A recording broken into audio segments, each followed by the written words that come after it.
Bueno, hola a todos, bienvenidos. Yo soy Ricky, de la coordinadora de la red de construcción con paja, y estamos aquí hoy con Pablo Bernaola, que es un experto en estufas Rocky, con más de 40 estufas realizadas. Creo que podrá explicarnos cualquier detalle que queremos saber, y está aquí para de alguna forma romper algunos de los mitos que puede haber alrededor de las estufas Rockets, y espero que explicarnos cómo se hacen y cómo funcionan. Así, pues nada, sin más, voy a pasar la palabra a Pablo, y hablaremos dentro de un rato con todas las preguntas que nos surgen. Pablo, todo tuyo. Muchísimas gracias, Ricky. Bueno, ¿se me oye bien lo primero? Sí. Sí, vale, perfecto. A ver, sí, he preparado una pequeña presentación. Yo creo que la idea que tenía con esta videoconferencia es, en primer lugar, presentar una solución que yo entiendo que es perfectamente compatible con la construcción con balas de paja, bueno, la construcción con paja en general, y sí romper, como decía Ricky, algunos mitos, ¿no? Bueno, hay gente que todavía no tiene muy claro si las Rockets es lo mismo que las rusas, si es lo mismo que las estufas de inercia, qué diferencia hay con las estufas de masa, etcétera, ¿vale? Entonces, la idea de esta presentación es precisamente bueno, pues, servirme de esquema o de guión para tratar todos estos temas de una forma más o menos ordenada. Voy a poner la presentación. Ricky, ¿me podrás confirmar que se ve la pantalla? Yo tampoco. Yo sí. Entiendo que sí. Yo no. A ver, Yo casi. presentación con diapositivas. Vale. Bueno, pues en primer lugar, como decía, estufas Rocket, Perdona, si es un sistema de calefacción. Pablo, porque no veo la pantalla. Ay, vale, ¿ves? Correcto, ¿ves? Sabía yo que no. Por eso Compartir digo, pantalla. tenía silenciado el micro, por eso no te dije. Vale, compartir pantalla y Ahora aquí. sí, ahora sí que los veo. Vale, perfecto. Perfecto. Vale, Voy a gracias. silenciarme otra vez. Vale, gracias, Ricky. A ver, ¿sí? ¿Se ve bien ahora? Sí, vale. A ver, un segundín. Voy a minimizar esto. Ahora, vale. Entonces, sí, lo que decía es eso. Si las estufas Rockets son un sistema de calefacción adecuado para la construcción con paja, ¿vale?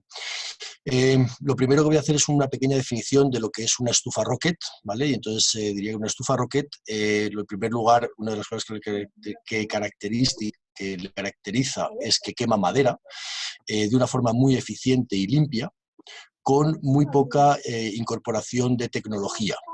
Es un sistema muy sencillo y por tanto, bueno, pues es una tecnología de las que se llaman tecnologías adecuadas. Este tipo de tecnologías es un término acuñado que básicamente son tecnologías que dan una alta eficiencia con una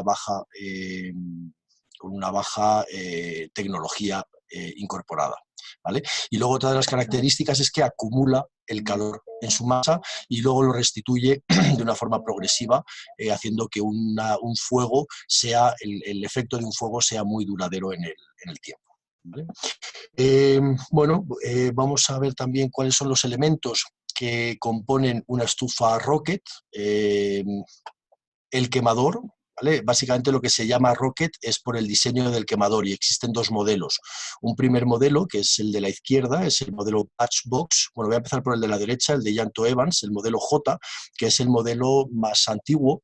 En los años 70, Yanto Evans, bueno, pues, fijándose en formas de combustión y por un mandato de la ONU, desarrolla este prototipo, que simplemente sería una forma de J mayúscula, donde se alimenta la madera de forma vertical por la parte corta, por el pozo de alimentación, que sería la parte corta de la J, quema en la parte horizontal y en la parte vertical, ¿vale? Toda esta parte todo lo que es el quemador va muy bien aislado para subir la temperatura de combustión y generar una alta eficiencia, y el resultado es que no sale humo. Entonces, este no salir humo es un signo de alta eficiencia en la combustión. Estas estufas tienen unos problemas, unos inconvenientes, y es que tiene una caja de fuego muy pequeña, se alimenta de forma vertical con palos que tienen que ser de sección fina y rectilíneos, sino para que no se trabe una madera con otra, porque se van alimentando de forma vertical, se combustionan en la parte de abajo y van cayendo por propia gravedad según se va quemando la madera. Si dos maderas se atrapasen la una a la otra, se quedarían sin fondo y las maderas pueden caer a los lados fuera de la boca de fuego, y era uno de los problemas que tenía este tipo de quemador. Aparte que, como digo, tiene una boca de fuego muy pequeña, lo cual obligaba a, para mantener el fuego durante unas 4 horas, que es el tiempo que se estima que necesita de combustión este modelo de estufa para calentar toda la masa, hay que ir reponiéndole cada media hora, 40 minutos, hay que ir reponiéndole madera. Por lo cual era una estufa que te obligaba a estar presente y bueno, pues te daba poca libertad de movimiento, ¿no? Tenías que estar muy pegado a la estufa durante su funcionamiento. Con idea de solventar estos dos problemas, Peter van der Berg, hace cosa de aproximadamente unos 20 años, diseñó otro modelo, otro prototipo sobre la misma idea, pero llamado batch box. Batch significa en inglés lote. El principio es que se alimenta de una sola carga todo lo que es la caja de combustión y se hace un fuego. Y ese fuego es el tiempo que dura ese fuego, es el tiempo que necesita la masa para reponer. Y luego pueden ser necesarios 1 o 2 fuegos al día.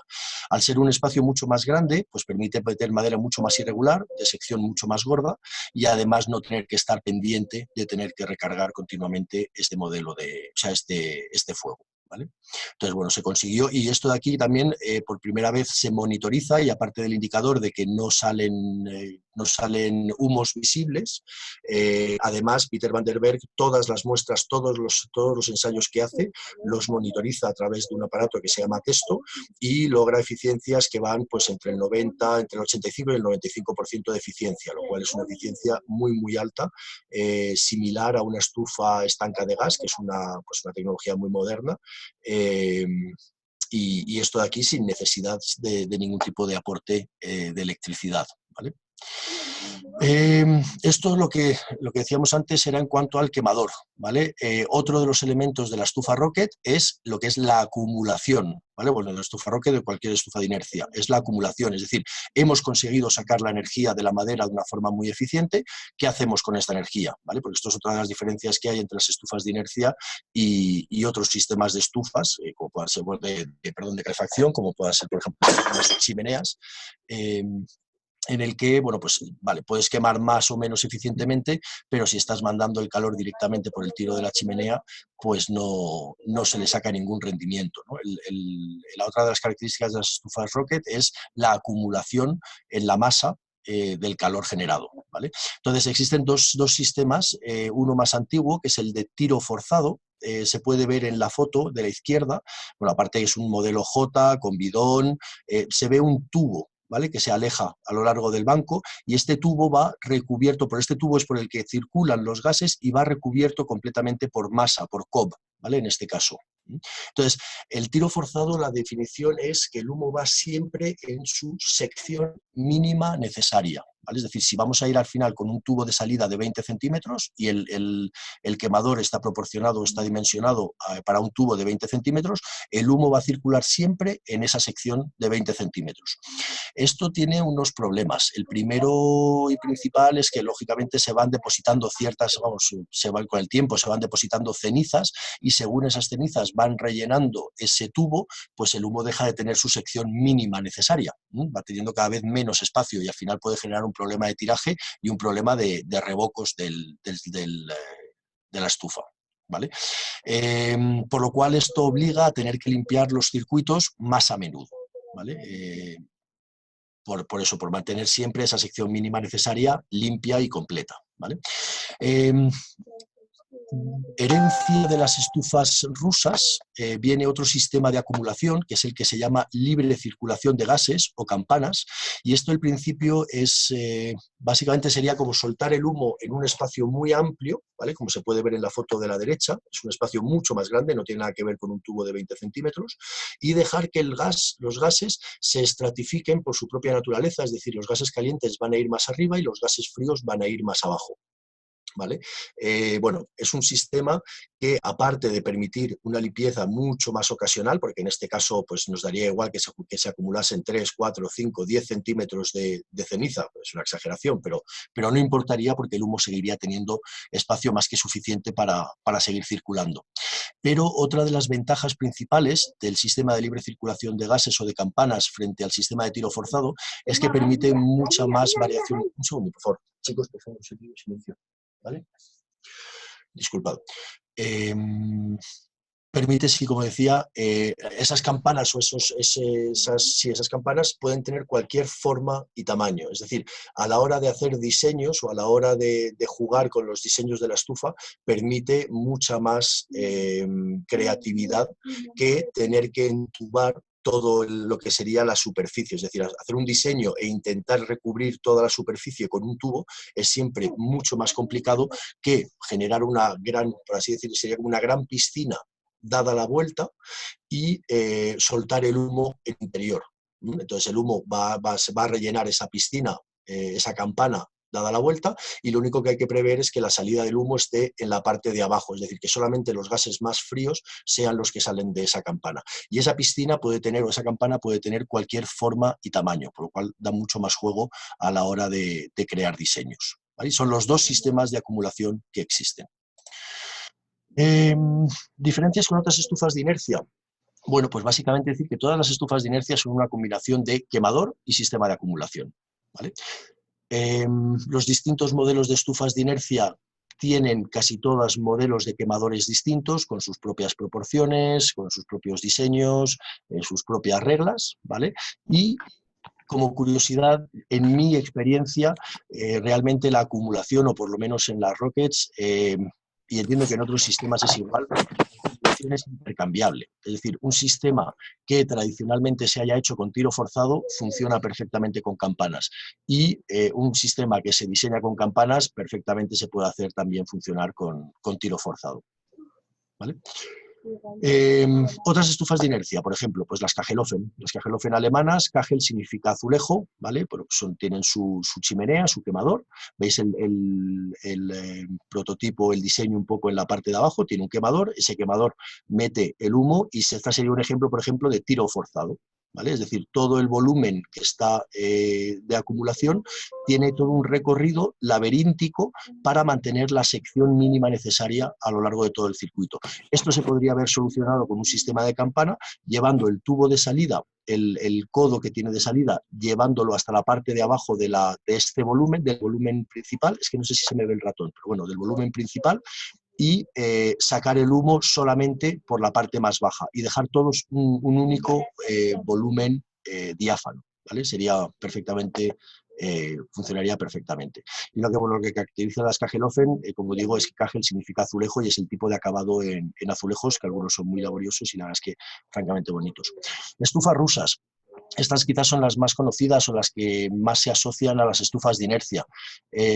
Bueno, son otro modelo de estufas. Antiguamente solamente tenían una combustión, ahora se hacen con doble combustión.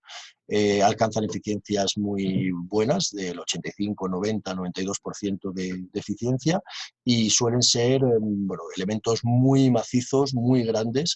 Y bueno, como curiosidad, antiguamente en las viviendas rusas, antes de construir la casa se construía la estufa, y alrededor de la estufa se construía la vivienda. Estufas finlandesas o contraflujo.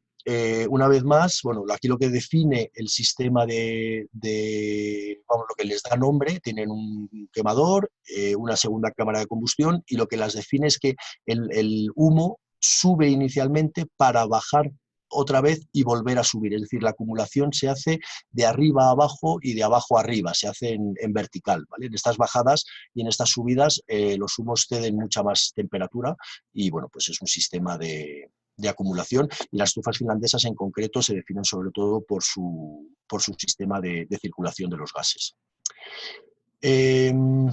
Decimos que en España no hay tradición de estufas de inercia. Esto no es del todo cierto. Es decir, tenemos los Trébele y tenemos las Glorias en Castilla, que es una herencia de sistemas romanos. Esto era un doble suelo en el que se hacía un fuego por una boquera, un fuego al exterior de la vivienda, y el humo circulaba por unos laberintos que iban por la parte de abajo de las casas, como en un suelo enterrado, y iba calentando el suelo a modo de suelo radiante. De hecho, es el origen y lo que inspiró al inventor o al desarrollador del suelo radiante actual con agua. Y como curiosidad, los vestigios más antiguos de chimeneas de inercia o de estufas de inercia vienen de China y de Corea. En China se conocen como kang, y es esta foto que hay a la izquierda, y en Corea se conocen como ondol. Básicamente la diferencia que hay con las glorias es que se sobreeleva el suelo, es decir, no es un suelo y debajo del suelo pasa el humo, sino que se hace una plataforma que se sobreeleva del suelo. Por dentro de esta plataforma es por donde circula el humo, y toda esta plataforma se calienta y es donde se hace la vida, donde se come, donde se reciben a los invitados, donde se duerme, etcétera, etcétera. Es donde se genera la vida de la familia. Y hay vestigios de cerca de 7.000 años de suelos radiantes, o sea, de calefacciones que calientan el suelo. Los vestigios más antiguos de Kang es del siglo V a.C. O sea, quiero decir que es una cosa que no es de hoy, se lleva usando mucho tiempo. Lo que aquí evidentemente no se tiene en cuenta ni se busca es la eficiencia en la combustión, sino simplemente la eficiencia sobre todo en lo que sería el aprovechamiento de ese calor generado. Vale, bueno, visto esto, las ventajas general de las estufas Rocket, principalmente su alta eficiencia, es decir, estamos hablando de eficiencias entre el 85 y el 95%. Esto quiere decir que del poder calorífico que tiene la madera durante la combustión y por el diseño de su quemador, se le consigue extraer un 85, un 95% de su poder calorífico. Lógicamente esto hace que quedan muy pocas partículas no quemadas y eso es lo que hace también que durante el 80% del proceso de la combustión no se ve humo en la chimenea, ¿vale? No hay partículas no quemadas que serían las que le dan color al humo. Otra de las ventajas que yo creo que son interesantes es que utilizan un combustible poco procesado, es decir, utilizan madera, queman madera, ¿vale? Entonces, lógicamente, debería de ser más económico. Si existe, bueno, el pellet, hay una tendencia a pensar que es también un sistema bastante económico. El coste del pellet es prácticamente el doble del de la madera bruta. Y es lógico, pues que el pellet lleva un procesamiento muy grande y también todo un tema de sacado y un paso por industria bastante importante. Incorporan poca tecnología, realmente funcionan como si fuese una chimenea, quiero decir, funcionan por pura física, no llevan ningún tipo de ventilador, no llevan ningún tipo de válvula, no llevan ningún tipo de sensor, no necesita ningún tipo de incorporación de electricidad, lo cual hace que su mantenimiento sea mucho más sencillo y mucho más económico. Simplemente es necesario abrir una vez cada... Bueno, depende de si estilo forzado o campana, pero vamos, una vez cada año en principio sería lo razonable. Abrir unas tapas de registro, limpiar los conductos de lo más gordo de la ceniza depositada y ya está. Volver a cerrar las trampillas y ya estaría lista para funcionar al año siguiente. Esto es un mantenimiento que lo puede realizar la persona misma, ¿no? A diferencia de otros sistemas más modernos que siempre cualquier mantenimiento tiene que pasar por llamar a un técnico, el cual pues va a cobrar un desplazamiento, va a cobrar una mano de obra, va a cobrar un cambio de piezas, etcétera, etcétera. Independencia energética.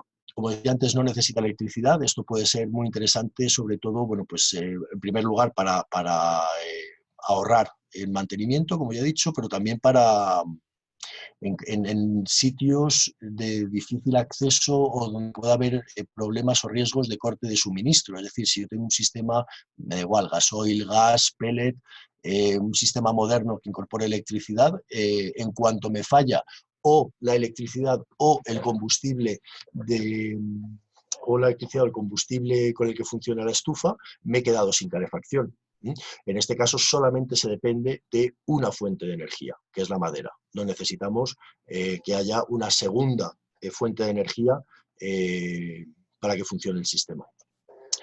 Otra de las ventajas que tiene es el calor por radiación, es decir, las estufas de inercia al acumular la energía, el calor dentro de su masa, funcionan como funciona el Sol, es decir, calienta de masa a masa, y esto sin necesidad de calentar el aire que hay en medio, ¿vale? Un ejemplo es, por ejemplo, en primavera. Si uno se pone un día fresco en el que haga sol y uno se pone a la sombra, va a tener frío. Si se pone al sol, va a tener calor, va a estar agradable, va a sentir los rayos del sol. La temperatura del aire en ambos casos es la misma. A la sombra y al sol la temperatura del aire es la misma, pero en un lado estamos recibiendo un aporte de radiación solar y en el otro lado no. Esa es la diferencia. Es decir, podemos estar perfectamente en una temperatura ambiente de 16, 17 grados y tener una sensación de confort en casa. Esto es mucho más saludable a la hora de respirar aire que sea más fresco.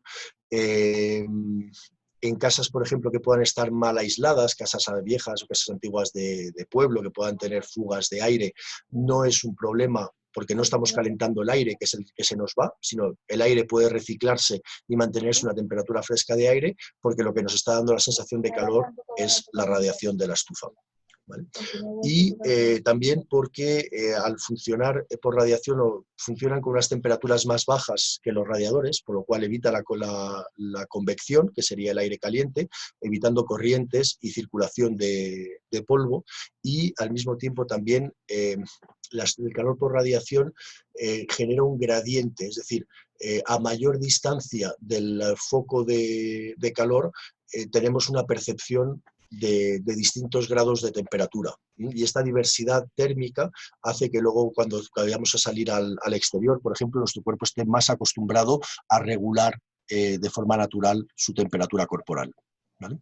Como decía antes, también permite la renovación del aire y bueno, pues permite lógicamente la construcción, todo lo que es la acumulación, permite el uso de materiales naturales como la arcilla. Muchos de los materiales que utilizo yo son adobes y bueno, pues esto tiene propiedades de higroscopicidad, etcétera, etcétera, ¿vale? En concreto, las ventajas que yo le veo a la estufa Rocket en las construcciones con paja. En primer lugar, yo diría que su gran inercia es un factor muy importante. Es decir, en una casa de paja, que al final es un excelente aislante, estaríamos en un cubo muy bien aislado. Es cierto que se les dota con inercia, revocando interiormente con revoques que incluyen masa para darles esa inercia, porque si no, con una cerilla calentaríamos, os digo, una cerilla es un símil, es decir, calentaríamos la casa mucho, porque el calor no se iría a ningún lado, y en cuanto de repente mucho calor, sofoco, abrimos las ventanas, el aire caliente se iría y nos volveríamos a quedar con la casa fría. Es decir, funcionaría, al no tener inercia, funcionaría mucho a picos, ¿vale? El dotar de una estufa de inercia permite, en primer lugar, trabajar unas temperaturas, como decía, más bajas, con un calor latente, es decir, no estamos generando aire caliente que pueda resultar sofocante.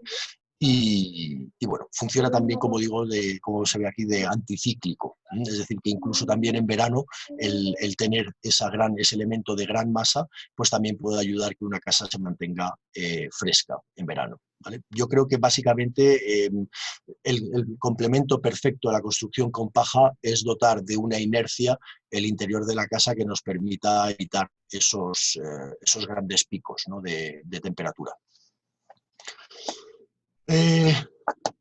Diseño, ¿vale? Ubicación de la estufa.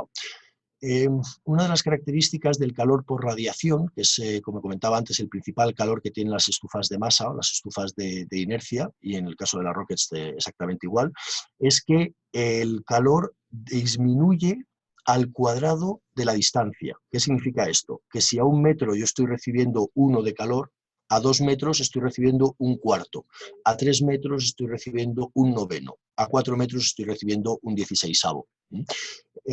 Esto hace que la ubicación central me permite estar más cerca de todos los puntos y, por tanto, tener un calor más igual en toda la casa. Si yo colocara la estufa en un lateral de la casa, me cogería muy cerca una zona de la casa, pero la zona opuesta quedaría muy lejos y se notaría mucho esa diferencia de temperatura, ¿vale? Luego la ubicación natural ideal para una estufa de masa, sea del tipo que sea, siempre es la ubicación central. Otra cosa que se ve en esta imagen es que hay sitios donde la radiación no llega. Vemos que, o sea, básicamente funciona igual que el sol. Es decir, si yo al sol le pongo, aunque sea un toldo, no me va a dar su calor, ¿vale? Cualquier sombra que yo le genere a esa radiación va a hacer que el calor no pase. Entonces, ¿cuáles son los espacios ideales para una estufa Rocket? Pues son espacios diáfanos. Cuanto más diáfano, mejor facilidad tiene para viajar la radiación. ¿Veis? Si veis arriba a la izquierda, coge el ángulo del salón hacia arriba, lo coge bien, pero en cuanto se topa con una sombra, que es este muro que hay con este sofá y esta mesita que hay justo en la sala que hay arriba a la izquierda, en cuanto coge el muro, por ahí ya deja de radiar, ¿vale? Y bueno, pues abajo, en la parte de abajo a la derecha, exactamente igual. Tiene un pequeño tabique y por ahí ya deja de radiar. Entonces, ahí también tiene que entrar un factor de estrategia de difusión del calor. Es decir, podemos tener, por ejemplo, podemos estar interesados en calentar una zona alta de la casa. Entonces, bueno, pues a lo mejor el ideal es combinar un efecto por radiación con un efecto por convección, por generar aire caliente, que este aire caliente lo que va a hacer va a ser subir, ¿vale? O, en fin, otra estrategia que se puede hacer es colocar la estufa pegado a un tabique y que el cuerpo principal de la estufa caliente una zona de la casa y que el humo pueda atravesar ese tabique y generar un segundo elemento acumulador y radiante del otro lado del tabique, para sortear una sombra que en un momento dado pueda dividir dos espacios que nos interesan calentar, ¿vale? Entonces, la ubicación, en principio, siempre que se pueda, centrada, y desde el diseño haber reflexionado en una estrategia de difusión del calor y de espacios y de uso de esos espacios y de cómo queremos que se integre ese calor y esa estufa en la distribución de los espacios de la casa. Bueno, aquí ya me he anticipado un poquito, ¿no?, en los tipos de calor. En la foto de la izquierda se ve una estufa, lo que sería el comportamiento de una estufa de metal, de una estufa de hierro, una alta temperatura en esta estufa. En primer lugar, arriba vemos un humo negro, una mala combustión, un fuerte calor a nivel de la estufa que va a subir bajo forma de convección, bajo forma de aire caliente, y va a dejar una bolsa, porque va a ir desplazando, lógicamente, este aire caliente va a ir desplazando los gases más fríos hacia abajo. Entonces va a generar una bolsa de aire frío en la parte donde nos encontramos nosotros, o en la parte trasera, en la parte no expuesta al calor, en este caso en la parte de atrás de la butaca en la que está sentado este señor. Una estufa de inercia, en este caso, bueno, pues la idea es una estufa Rocket al uso de las que proponía Yanto Evans, carga vertical con un bidón. Este bidón genera convección, es decir, va a haber un aire caliente que va a desplazarse y va a subir a la parte de arriba, pero luego todo el banco se va a ir calentando y va a generar una zona a nivel humano, a nivel del espacio humano, del espacio que ocupa el humano, una zona de calor, y además el tercer tipo, que eso va a ser por radiación, también vamos a recibir su calor dado la masa, la temperatura que tiene la masa, y en este caso también estamos aprovechando el tercer tipo de calor que no he hablado antes, que es la conducción, es decir, que estar en contacto con algo caliente nos transmite por contacto su calor, ¿vale? Y otra de las cosas que se pueden ver en esta imagen es que, bueno, pues en los humos, lógicamente, al haber pasado, o sea, mientras en una estufa estamos soltando humos muy calientes al exterior, porque no hay prácticamente acumulación, hemos generado una combustión a una alta temperatura, y estos gases salen directamente al exterior, perdiendo muchísimo de su calor. Es decir, los gases en una chimenea abierta pueden estar saliendo en torno a 350 grados.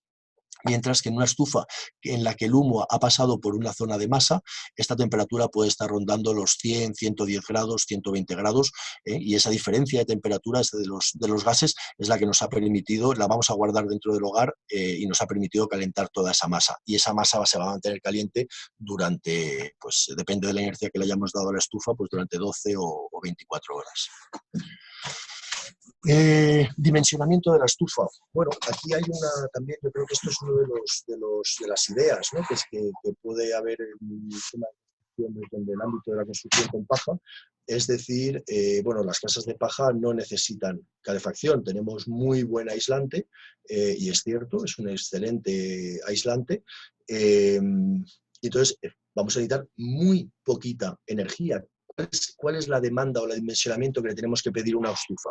Bueno, pues lo que habrá que hacer es, aquí veis que en el número 2 significa las pérdidas que tiene esa casa a lo largo del día, y el 1, que es el calor que genera la estufa, lo que tiene que hacer para mantener un equilibrio y que la temperatura sea de confort y haya una temperatura agradable en el hogar y mantener la temperatura interior del hogar, es que el 1 y el 2 sean iguales.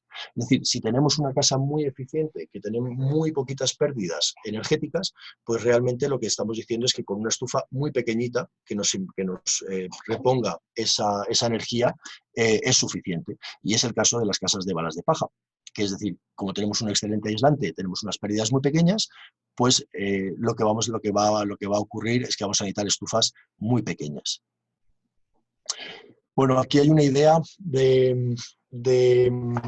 bueno, en las estufas Rocket, toda la dimensión del corazón, de la cámara de combustión, de los metros de superficie radiante que se pueden generar con ese diámetro, o sea, con ese tamaño, etcétera, va todo en función del diámetro de la chimenea que se utiliza, ¿vale? Entonces, bueno, la idea sería decir, bueno, vamos a calcular qué pérdidas energéticas tiene nuestra casa a lo largo de un día. Existen modelos más fiables o menos fiables. Si tenemos el dato elaborado por un arquitecto, pues ya sabemos, tenemos un dato de partida muy interesante, vamos, muy exacto para trabajar, y si no, pues hay sistemas de evaluarlo más o menos exactamente, ¿no? Pues una vez que, por ejemplo, veamos que nuestra casa necesita, pues yo qué sé, 1500 vatios,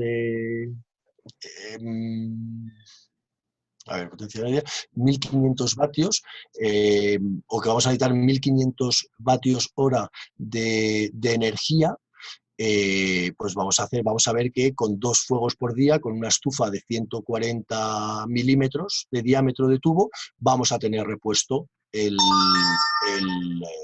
la energía que va a haber perdido esa casa ese día.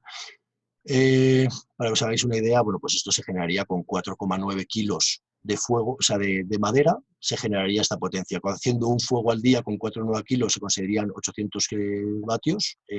Estos vatios son de potencia media a lo largo de 24 horas. O sea, realmente lo que estamos generando es 800 vatios por 24. Esa es la cantidad de energía que se va a obtener, ¿vale? Entonces, bueno, eso es lo que tendríamos que equilibrar, ¿vale? Lo que es la energía que pierde la casa con la energía que genera la estufa, ¿vale? Y como veis, pues hay estufas que permiten quemar hasta casi 30 kilos de un golpe, o sea, de un fogonazo, de un golpe de fuego, hasta estufas que con 5 kilos se llena. Para que os hagáis una idea, una estufa de 140 puede tener más o menos 22 centímetros de ancho, ¿vale? Es decir, más o menos un palmo, 33 centímetros de alto, que son 3 ladrillos, y si no recuerdo mal es algo así como 40 o 42 centímetros de fondo. Yo he hecho una estufa de este tipo a una persona del País Vasco y me decía, oye, aquí no se pueden meter troncos de verdad, o sea, esto era muy pequeño, ¿no? Bueno, con muy poquita madera se logra una alta eficiencia, ¿vale? Se obtiene una gran cantidad de energía, ¿vale?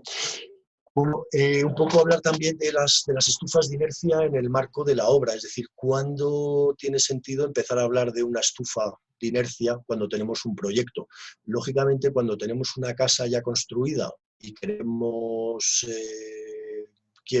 a mí me piden hacer una estufa de inercia, pues me encuentro generalmente con inconvenientes, pues los espacios no tienen la distribución a lo mejor que hubiera sido ideal, el tiro de la chimenea ya, bueno, pues lo ideal es usar el que ya hay, o eso te plantean, entonces claro, ya te define que la estufa pues generalmente la quieren colocar o se quiere colocar en la esquina de la casa, que es donde se ponían las chimeneas, en la esquina. Entonces, bueno, en la fase de diseño realmente es bueno si uno tiene claro, medianamente claro, que una estufa de inercia puede ser un buen una buena solución es simplemente tener en cuenta qué ubicación va a tener y qué estrategia de difusión del calor vamos a utilizar para que el calor llegue a la totalidad de la casa o a la mayor parte de la casa, ¿vale? En la fase de construcción, bueno, pues se pueden dejar hechos los pasos de la chimenea, tanto en el tejado como si queremos utilizar pasos de un lado a otro de ciertos tabiques, y bueno, pues se puede dejar el aislamiento, sobre todo si es una construcción con paja, pues hay que prever que los tubos tienen que ir aislados, tiene que existir un aislamiento que aleje tubos a alta temperatura de puntos donde pueda haber material inflamable, ¿no? Entonces, pero esos pasos ya se pueden dejar hechos y facilita luego mucho el trabajo a la hora de construir la estufa. Reforzar la solera para soportar el peso. Depende del tamaño de la estufa, pero vamos, sí se pueden juntar en el punto, en el metro cuadrado donde se junta el quemador con la parte principal de la acumulación, dependiendo del modelo de estufa, pero sí se pueden juntar 750 o 1000 kilos de peso en un metro cuadrado. Es interesante o es importante tener esto en cuenta a la hora de realizar la solera.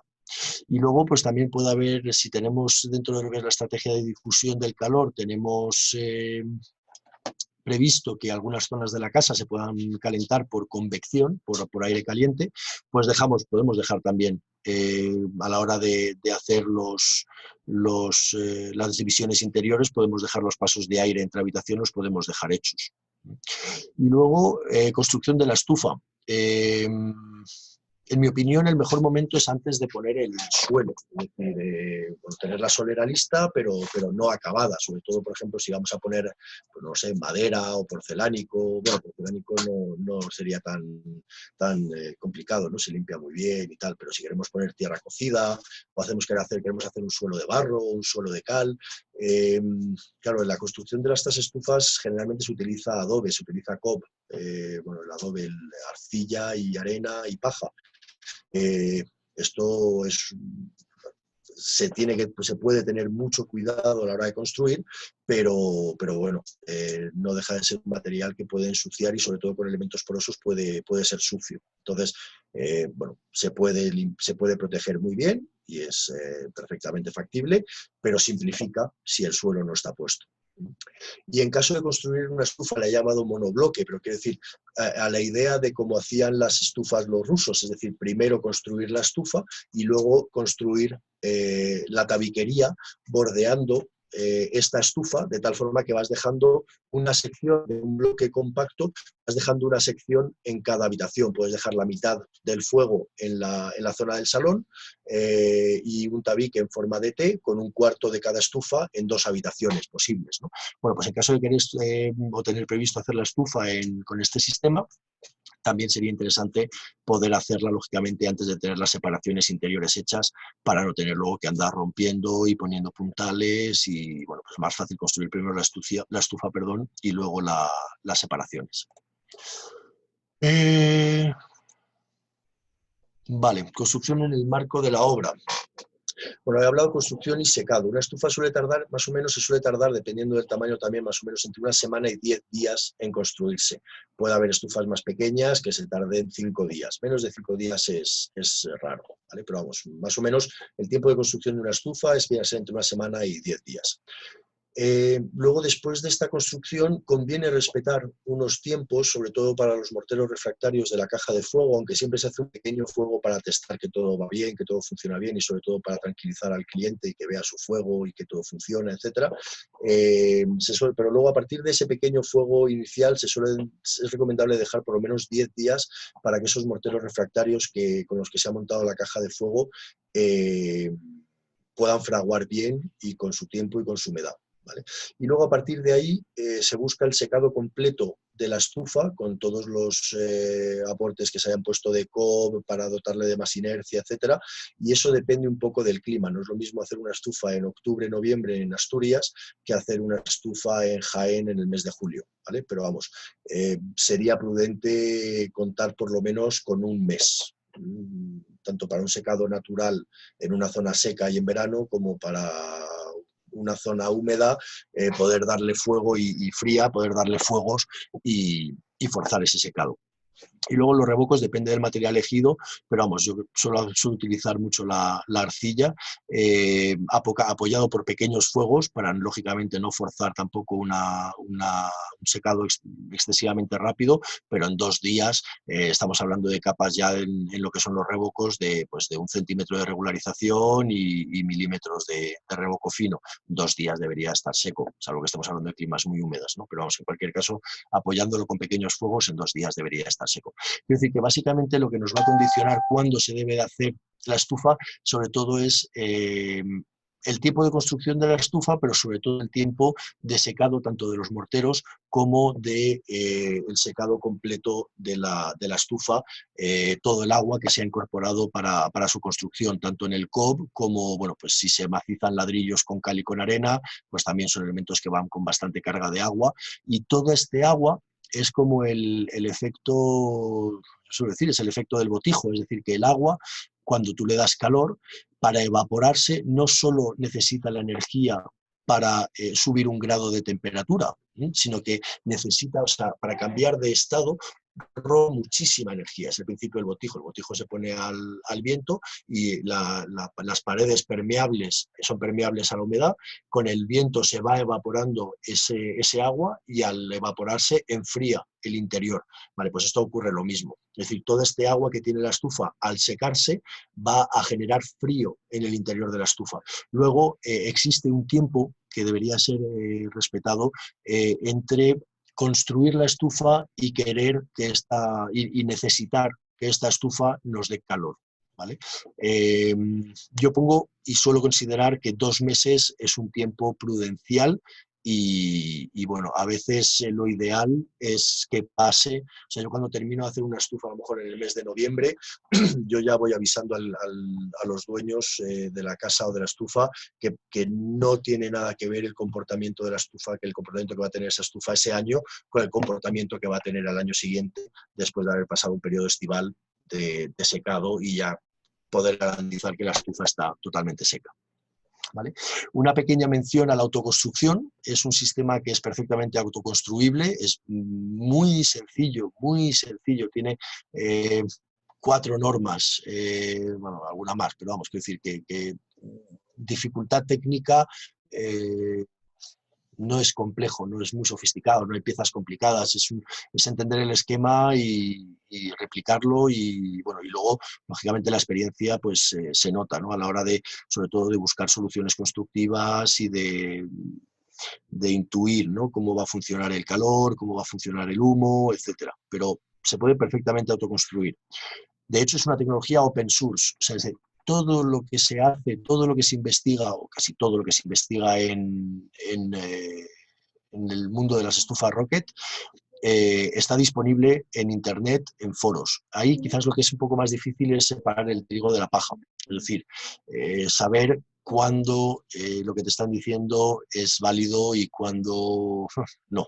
¿Vale? Entonces, bueno, eso quizás es un poco lo más difícil cuando todo el mundo piensa que lo que está haciendo es interesante, ¿no? Hay una serie de figuras que son interesantes de seguir. En concreto, bueno, pues Peter van der Berg, que es un señor que sigue vivo y sigue investigando y sigue compartiendo tecnología, es un gran referente, ¿no? Y luego sí que digo que aunque se puede construir, yo creo que siempre es recomendable o haber hecho algún taller, haber tenido una experiencia previa o contar con el apoyo, y cuando digo apoyo no me refiero a que tenga que ser contratado, sino simplemente de alguien que ya haya tenido una experiencia haciendo algún tipo de estufa de inercia para, pues para ayudar, ¿no? Tanto en el diseño como en la ejecución de la obra o por lo menos en la elección de los materiales, etcétera. Vale, otra cosa también que yo creo que es interesante es costes de una Rocket, ¿vale? He puesto una Rocket de 150 milímetros porque entiendo que, bueno, que en el caso de las casas de balas de paja realmente los aportes energéticos que van a necesitar estas casas va a ser muy pequeño.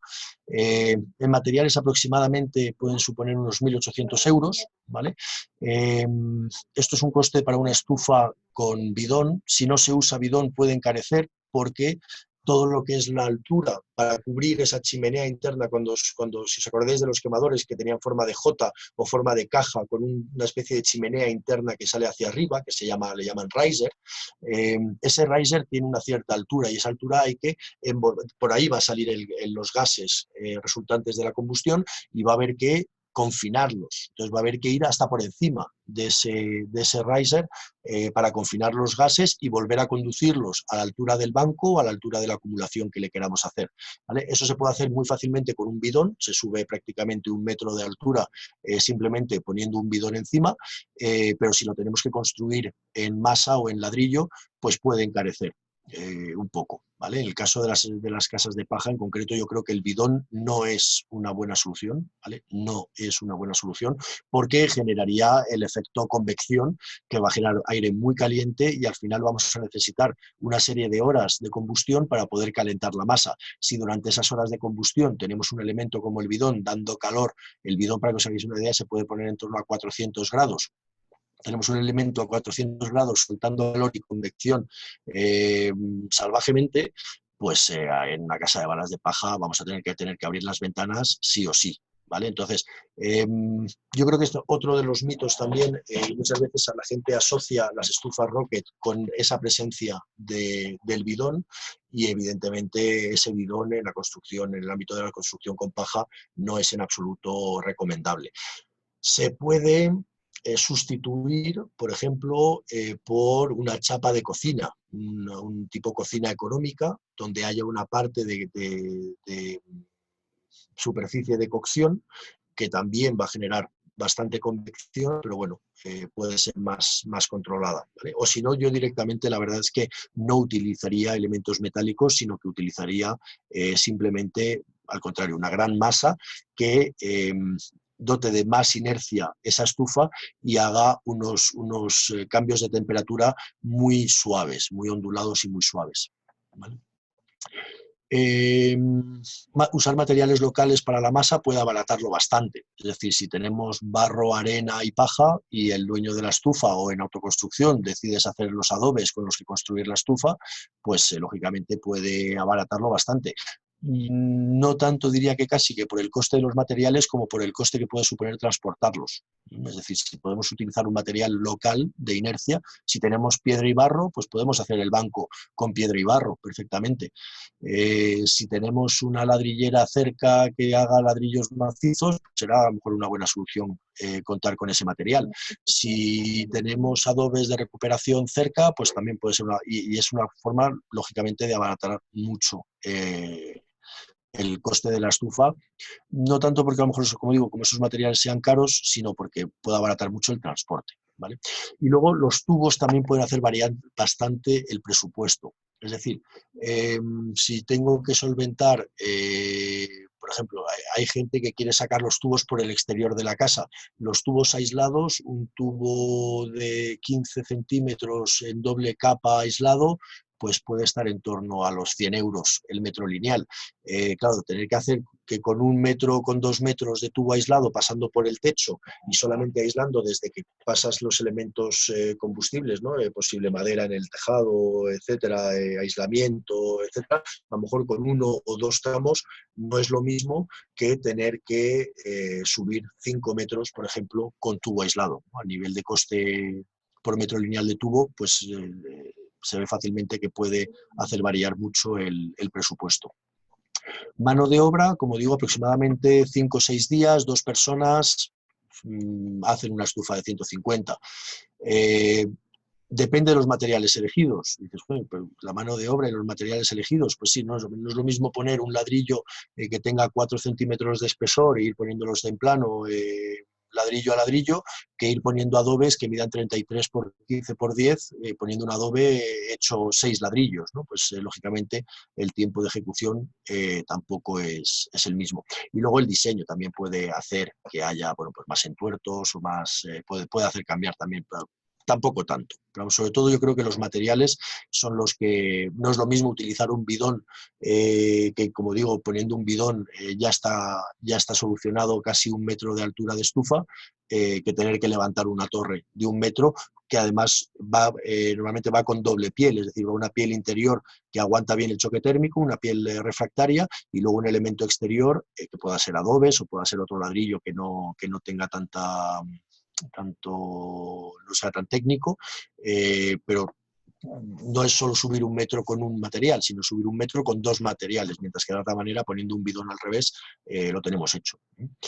Transporte, pues una vez más depende de la cercanía de los materiales elegidos y depende del lugar donde esté ubicada la estufa. Quiero decir, esto sobre todo pensando en que haya un profesional o una persona que se tenga que desplazar. Si yo estoy en Madrid y tengo una estufa en Madrid, pues voy a imputar lógicamente unos costes de desplazamientos menores que si yo estoy en Madrid y tengo que ir a hacer una estufa en La Coruña o en Barcelona o en Huelva o en Almería, ¿no? O en Granada. ¿Vale? Y luego acabados, bueno, pues una estufa de 150 aproximadamente tiene unos 7 metros cuadrados de superficie radiante, por lo cual de superficie a revocar. Y luego, bueno, pues su coste dependerá de los materiales que hayamos elegido y el revoco grueso tiene que ir enmallado y luego el revoco fino. ¿Vale? Pues cada uno también ahí saca sus costes. Aquí repetido. ¿Por qué he repetido? A ver, espera un segundito.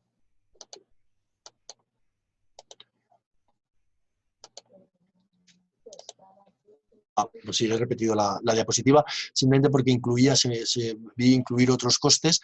Bueno, pues lógicamente si hay una persona que se tiene que desplazar o 2 personas en caso de tener que hacer la estufa, pues hay unos costes de alojamiento y unos costes de manutención. Yo personalmente, cuando hay posibilidad, me gusta convivir con la familia con la que estoy haciendo la estufa, porque bueno, pues me da ideas de cómo viven, de cómo ven su casa, de cómo ven ese espacio. Me puede plantear a lo mejor adoptar algún tipo de... surgir, proponerles alguna variación sobre el proyecto inicial, o en fin, creo que es interesante y a mí además en lo personal me enriquece. ¿Vale? Y luego, bueno, pues también vehículos y maquinaria, es decir, si tengo que hacer una estufa súper grande, pues a lo mejor me puede interesar alquilar una mesa de corte y a lo mejor, pues si no tengo furgoneta, pues alquilar un vehículo para poder llevar el material. ¿Vale? Y bueno, pues esta estufa, por ejemplo, es una batch box con bidón, una acumulación mediante campana. Todo lo que es el respaldo sería un solo volumen. El banco es otro volumen único y este tercer elemento que hay entre la piedra y como encajado en la pared es un tercer volumen. ¿Vale? Está hecho con adobes y bueno, tiene por ahí una llave de paso. ¿Vale? Y el coste total de esta estufa en concreto pues fueron 4.100 euros. ¿En qué ahorrar y en qué no? A ver, hay mucha gente que también idea de que las Rockets son estufas muy baratas, ¿no? Oye, yo es que he visto que por 50 euros te puedes hacer una estufa Rocket. Sí, seguramente sí, la puedes hacer tú y bueno, pues si la sabes hacer, la puedes hacer y al año siguiente probablemente te toque volver a construirla, pero si no sabes hacer es una opción. Es decir, por ejemplo, los ladrillos típicos refractarios que se encuentran en las tiendas de construcción, que suelen ser de RA, de Refractarias Andalucía, son ladrillos que aguantan 800 grados y funcionan muy bien para lo que funcionan muy bien, pero nosotros, por ejemplo, en la combustión de las Rockets estamos haciendo un fuego que alcanza una combustión que alcanza en torno a los 1000 grados de temperatura. Estamos excediendo el límite de ese material va a rajar en 3 meses o en 6 meses, pero va a rajar.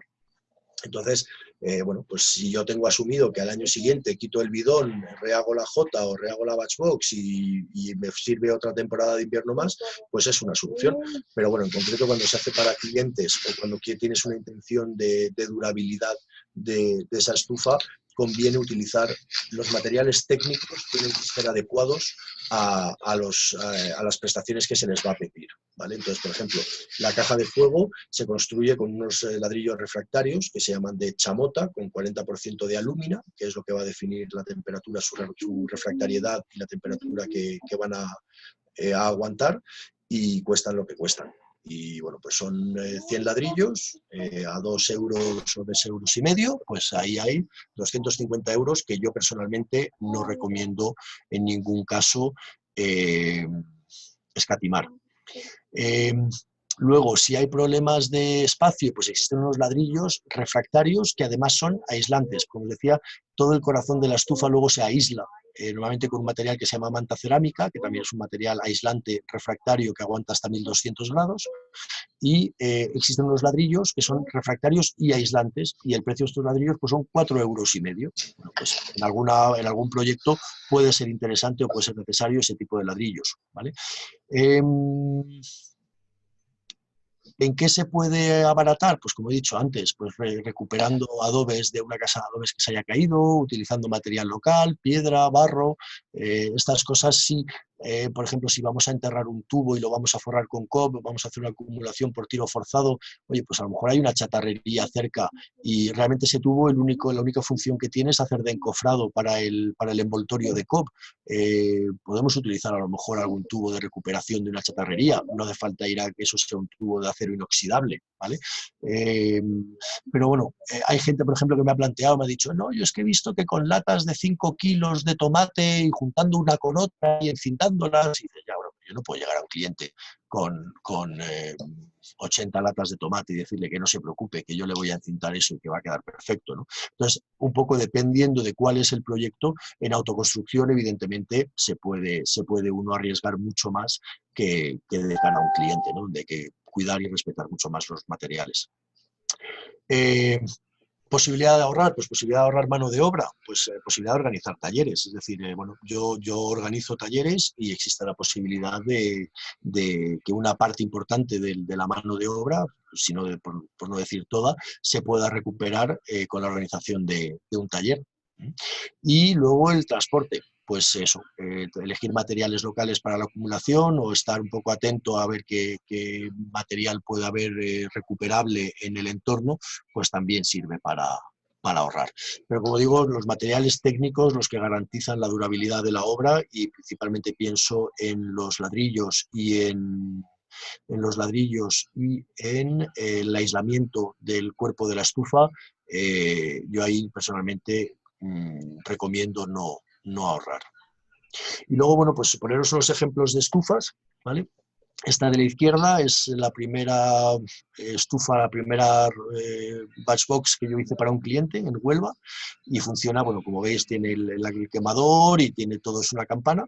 Hay un tubo que sube, va a la habitación de arriba, y en la habitación de arriba existe un acumulador que era la habitación principal de la pareja, dueño de la casa. A un cliente, pero vamos, eran amigos. Esta es otra estufa también, bueno, una casita muy pequeña y bueno, pues quedó ahí encajonadita y bueno, pues da calor. Esta estufa realmente yo, si lo hubiera podido hacer, lo hubiera hecho de otra manera. O sea, la esquina, para empezar, hay dos paredes en las que no estamos disfrutando de la radiación de la estufa, ¿vale? Solamente, si esto es un triángulo, solamente está radiando por uno de los tres lados de la estufa, con lo cual estamos desaprovechando. Pero realmente es que es una casa que, entre una pared y la pared que tiene enfrente, pues no sé si llega a 2 metros. Entonces, o 2,5 metros, como mucho. Por lo cual es verdad que era difícil poner un elemento que te coma 1 metro, ¿no? No había sitio. Esta es la estufa de mi casa. Aquí, al contrario, aquí, por ejemplo, sí que utilicé yo los ladrillos que os decía antes, refractarios aislantes. Yo tenía en el ancho de esta estufa es de 46 centímetros, que yo sinceramente, después de hacer esta estufa, funciona perfectamente, pero yo no me atrevería a hacer una estufa más estrecha.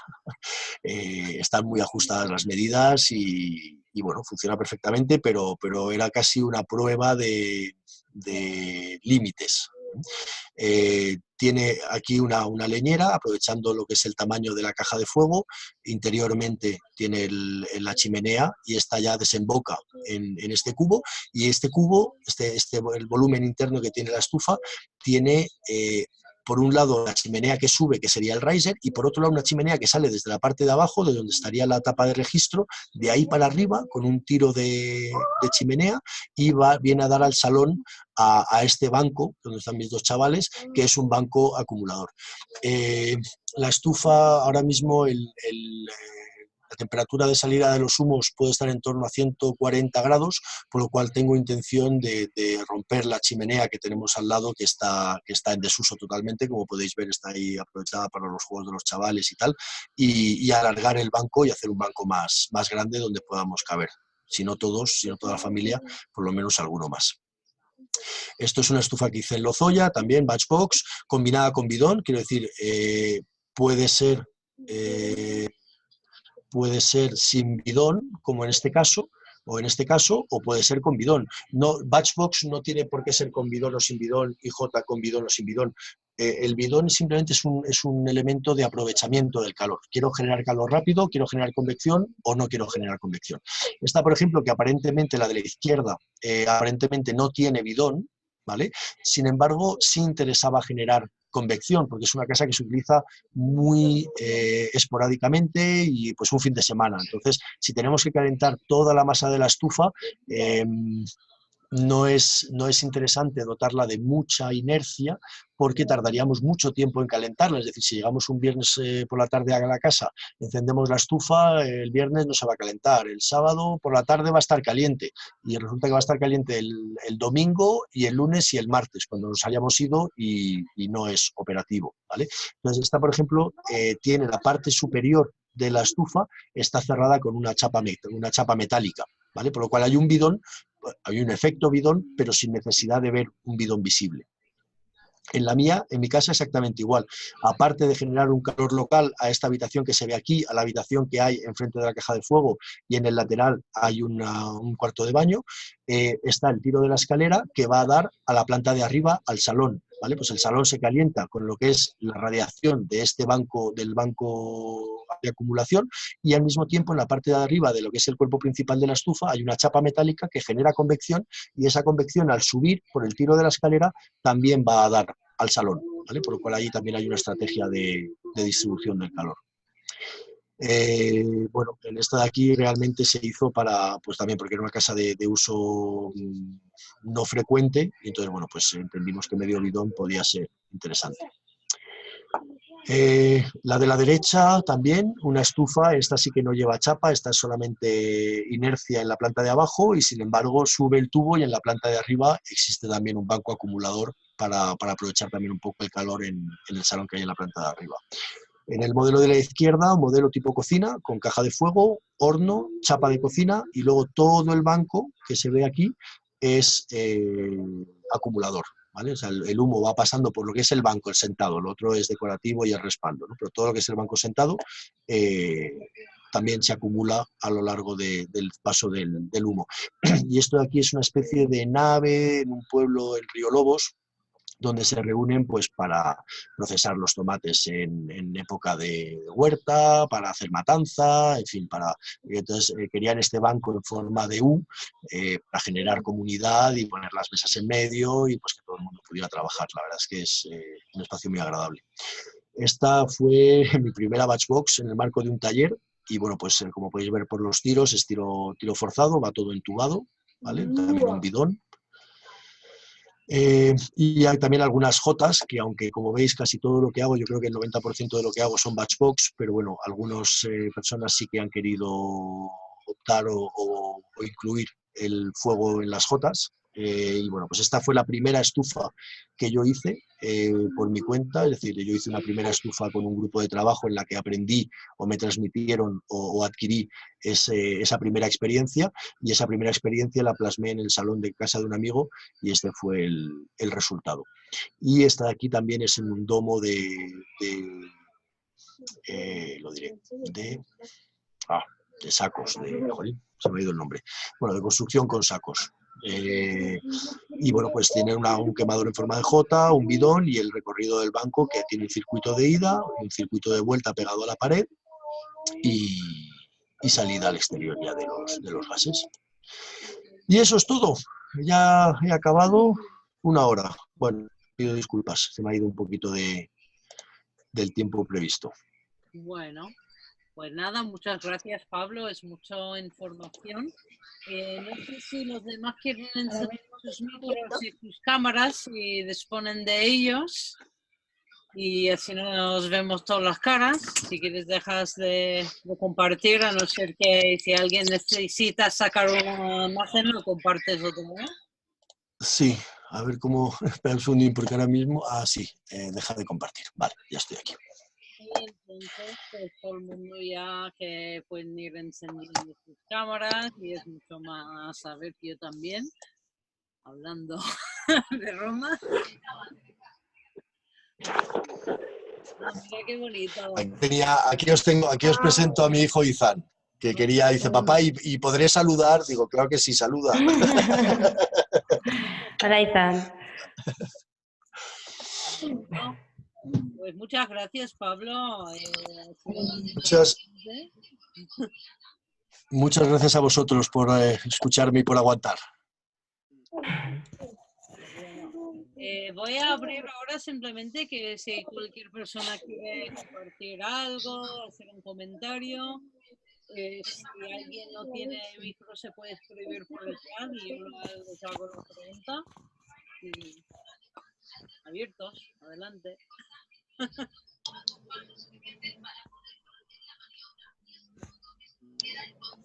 ¿Ninguna duda? Nada. Yo sí. Ah. Estaba esperando por si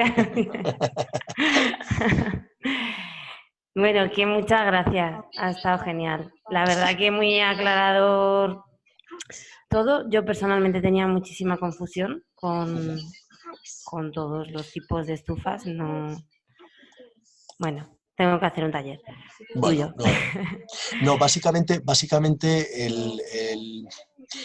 todas las estufas de inercia funcionan igual, ¿vale? Se puede optar por un quemador, por otro quemador, el quemador nos va a dar el grado de eficiencia en la combustión, ¿vale? Luego está la estrategia de cómo aprovechar ese calor, pero realmente el decir me quiero hacer una estufa rusa o me quiero hacer una finlandesa, a mí hay gente que me llama y me dice, no, es que quiero hacerme una estufa finlandesa, y digo, pero ¿por qué finlandesa? Si lo único que caracteriza a las finlandesas es que es a contraflujo, o sea, que el humo sube para bajar y para subir, porque eso para ti es una necesidad. No, porque es que yo quiero que tenga mucha inercia. Digo, bueno, pues que todos estamos hablando de cosas distintas, ¿no? Perdona que te interrumpa, pero vamos, es lo que quería decir es eso, que realmente existe confusión y realmente son todas iguales. Genial. Bueno, en todo caso, tengo un montón de preguntas, algunas son muy absurdas, Vale. Porque son cosas que me planteo, ¿no? Uh-huh.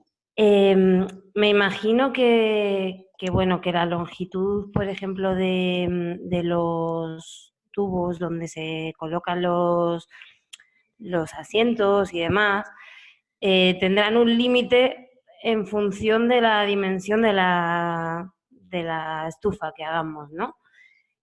Como tú bien has dicho, en una casa de paja no hace falta una gran estufa. Hablo de una casa media, o sea, depende de casa. Hay casas de 600 metros cuadrados donde una estufa sería muy, muy útil o incluso muy, muy necesaria. En una casa pequeñita en la que pusiéramos una estufa, como has dicho, de 150 milímetros, ¿no?, de diámetro, más o menos, ¿qué longitud estimas tú que sería suficiente o sea, la máxima longitud que se podría dar al banco por el que se proyecta por el que va a pasar el humo para que sea radiante todavía y sea eficiente? Uh-huh. Vale. ¿Hay una longitud máxima o al menos distancia, ¿no? En tu casa tienes el banco hacia arriba, pues eso, ¿cómo se puede evaluar eso? Vale. A ver, hay dos sistemas de acumulación, como os he dicho. El tiro forzado, ¿vale? Entonces ahí sí que estaríamos contando los metros lineales de tubo, ¿vale? Y te puedo dar los datos, si quieres te doy los datos, pero básicamente hay que contar que por ejemplo, una J para tubo de 20 te permite 15 metros lineales, ¿vale? Y una batch box de 15 también te permite 20 metros lineales. O sea, a ver, en las Jotas, por así decir, te permite 5 metros menos que el diámetro del tubo. Si tienes una J para un tubo de 20, te permite 15 metros. ¿Vale? Si tienes una J para un diámetro de 15 centímetros, te permite 10 metros, ¿vale? Te permite 5 metros menos que lo que es la mitad del tubo, ¿vale? Y en las batchbox te da el mismo número de metros. O sea, si es una batchbox para tubo de 15, te da 15 metros. Si es una batchbox de 20, para un tubo de 20, te da 20 metros, ¿vale? Sabiendo que cada codo cuenta como 1,5 metros. Vale. ¿Vale? Aún así, existen maneras de, entre comillas, engañar al sistema. ¿vale? ¿Por qué? Porque esto de alguna forma serían como metros lineales, ¿vale? Pero es cierto que, por ejemplo, los arranques cuestan mucho. Es decir, si yo hago un trayecto de solo ida de 20 metros, y por mucho que tenga una batchbox de 20, le va a costar encontrar la salida al humo, ¿vale? De alguna forma voy a tener que cebar la salida. Pero esto es una cosa que no explicaba en la ponencia. Bueno, cebar la salida para que caliente. Cebar, cuando digo cebar, me refiero que justo debajo de la salida de la chimenea hacer un pequeño fuego. Este pequeño fuego va a calentar este tubo de chimenea, y al calentar el tubo de chimenea va a producir una aspiración, y esa aspiración es la que va a hacer circular todo el sistema. ¿Me he explicado? Sí, pero ¿cómo lo calientas? ¿Como haciendo otra cámara en otro punto? Correcto. Entonces, puedes hacer un circuito de ida y al final de ese circuito de ida, donde pondríamos un codo, ¿vale? Un codo para coger la chimenea y que coja la vertical, en vez de poner un codo, hacemos como una especie de pequeña arqueta, de pequeña caja, ¿vale? Con una puertecita. Y en esa puertecita basta con quemar 3 maderas, ¿vale? Y estamos hablando siempre del primer fuego de la temporada. Es decir, cuando la estufa está caliente, esto no es necesario, es para arrancar la estufa desde cero, ¿vale? Entonces, tú quemas esos 3 palitos van a calentar el tubo de salida de la chimenea, y una vez que ese tubo esté caliente, realmente ya está produciendo una aspiración. Entonces, cuando ya está produciéndose esa aspiración, es cuando ya puedo hacer un fuego en el punto, en el extremo de origen, y ya va a tener ese tiro de circulación hecho, ¿vale? Esto es una primera opción cuando quieres hacer un circuito de una sola dirección. Lo ideal es hacer un circuito con un diseño con un circuito de ida y vuelta, ¿vale? Y entonces, no sé si me estáis viendo en la pantalla. Si yo hago un circuito de ida y de vuelta, me permite hacer un atajo entre los dos y ponerle una llave de paso, ¿vale? De tal forma que yo, cuando quiero encender la estufa, abro esa llave de paso y el humo va a tener un circuito muy cortito para poder salir. Y cuando ya tengo el humo de la chimenea de salida, tengo la chimenea de salida caliente, cierro esa llave de paso, y entonces es la aspiración de esa chimenea la que va a succionar el humo a lo largo de todo el circuito que tengo. ¿Vale? Eso es cuando es tiro, bueno, en todos los casos, ¿no? Pero cuando es tiro forzado, es una estrategia la de generar un circuito de ida y vuelta para poner una llave de paso. En cuanto a esos son los que te he dado, son los límites de tiro forzado, ¿vale? Pero existen también límites cuando se utilizan campanas, ¿vale? Las campanas, para una estufa de 150 milímetros, o sea, de 15 centímetros de diámetro, puedes generar 5,2, es el dato teórico, 5,2 metros de superficie de intercambio entre el humo y la acumulación, ¿vale? Y cuando digo de intercambio entre el humo y la acumulación, es porque esa superficie es la superficie interna, no es la superficie externa, ¿vale? O sea, yo hago circular el humo por unas, como os decía antes, por una campana, por una piscina, por un volumen, ¿vale? Pues es ese volumen interno. No cuento el grosor que tiene ese volumen y hago un volumen externo, ¿vale? Es un volumen interno de intercambio de calor entre el humo y la masa, ¿vale? Entonces, en una batchbox de 15 son 5,2 metros, ¿vale? Y todo lo que tiene que ver con las batchbox, Peter van der Berg lo relaciona con lo que llama cross-sectional area, que es el área del tubo de salida de la chimenea. En este caso sería el área de un círculo de 150 centímetros, ¿vale? Entonces, luego haces una regla de 3. Si 150 centímetros, el área de 150 centímetros me permite 5,2 metros, el área de un círculo de 200, me permite 9,4, creo recordar que son, ¿vale? Para un tubo de 25 me permite 13, no sé cuántos, ¿vale? Metros internos de intercambio entre los gases, el humo y la masa. Vale. ¿Vale? Eso en cuanto al diseño, a los límites. Sí, hombre, me imagino que, o sea, es para tener como unas ideas generales del alcance, viendo que la dificultad del calor por radiación es que si se encuentra con tabiques, pues es una dificultad para repartir el calor, pues bueno, un poco para estudiar el reparto, ¿no? del calor a habitaciones que estén cerradas, claro, y que puedan estar alejadas. No El sé. mayor hándicap que yo le veo, o sea, una estufa de inercia funciona muy bien a nivel local. Es decir, si yo quiero cruzar un tabique de un lado a otro, no tengo problema. Si yo quiero ir de la planta de abajo a la planta de arriba, tampoco tengo demasiado problema. El problema es cuando quiero calentar una habitación y luego la siguiente, ¿vale? Y en medio, por ejemplo, tengo una puerta. Dices, ¿y cómo paso yo el humo de un lado a otro? ¿No? Ese quizás es la mayor dificultad o donde ya tienes que tener, empezar a pensar en usar convección o otros sistemas de reparto del calor. Ujú. Y Vale. una casa, decías antes, una casa de 600 metros cuadrados con una estufa de inercia es muy, muy difícil, simplemente aunque sea por lo que te decía, ¿no? Que la radiación cae al cuadrado de la distancia, es decir, que en cuanto estás a 10 metros es que estás a una centésima parte de percepción de calor de lo que puedas estar a 1 metro. Ujú. Vale. ¿Qué más? ¿Qué más? Adelante. Bueno, si alguien tiene preguntas, que me corte, que si no ya Sí, sí. aburro. Esta es una chorrada total, pero se me ha ocurrido. ¿Se ha probado alguna vez una estufa de inercia con pellets? Sí, ¿Y qué sí. tal? A ver, yo como digo, dentro del mundo de las rockets hay mucho friki. Mira lo que he hecho y tal. Ninguno de los que yo conozco como referente utiliza pellet para quemar en las rockets. Sí he visto pues tipos de rejillas que dejan pasar el aire y que va cayendo el granulado de pellet, etcétera. Eh, a mí no me convence, no me convence sobre todo pudiendo usar madera, que es un material menos procesado, que es un material más sostenible. A mí no me gusta el pellet, pero sí hay gente que ha hecho pruebas con pellet. El resultado no lo sé, no están monitorizados. Entiendo que si esa rejilla funciona bien y funciona y resiste esa combustión con el tiempo y tal, entiendo que sí, que sería factible, sería válido.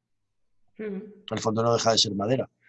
Lo que Claro, pasa es que yo el único argumento que me dieron una vez en favor del pellet y que dije, pues sí, mira, eso sí, me dijeron, es más limpio.